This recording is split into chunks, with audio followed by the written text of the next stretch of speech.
Pakar Manajemen Isu dan Krisis Universitas Brawijaya Maulina Pia Wulandari menyebut aksi sujud personel Polresta Malang Kota menunjukkan kurangnya pemahaman anggota Polri terhadap tragedi Kanjuruhan. Maulina Pia Wulandari pun mengatakan aksi sujud personel Polresta Malang Kota bisa menjatuhkan harga diri institusi Polri.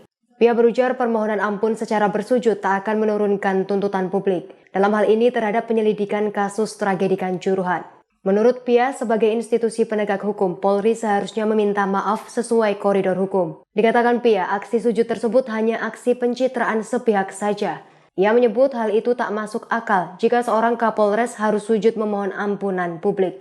Terlebih Kapolres yang bersujud bukan merupakan penanggung jawab operasi penanganan tragedi Kanjuruhan. Pia menuturkan seharusnya Polres Kota Malang fokus memberikan bantuan secara maksimal kepada warga Kota Malang yang menjadi korban. Sebelumnya Kapolresta Malang Kota Kombes Pol Budi Hermanto bersama jajarannya melakukan aksi sujud sebagai bentuk permintaan maaf kepada Tuhan atas tragedi Kanjuruhan pada Sabtu 1 Oktober lalu. Polresta Malang Kota juga menyampaikan permintaan maaf kepada korban, keluarga korban, dan Aremania.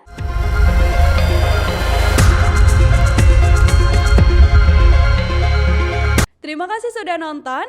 Jangan lupa like, subscribe, dan share ya.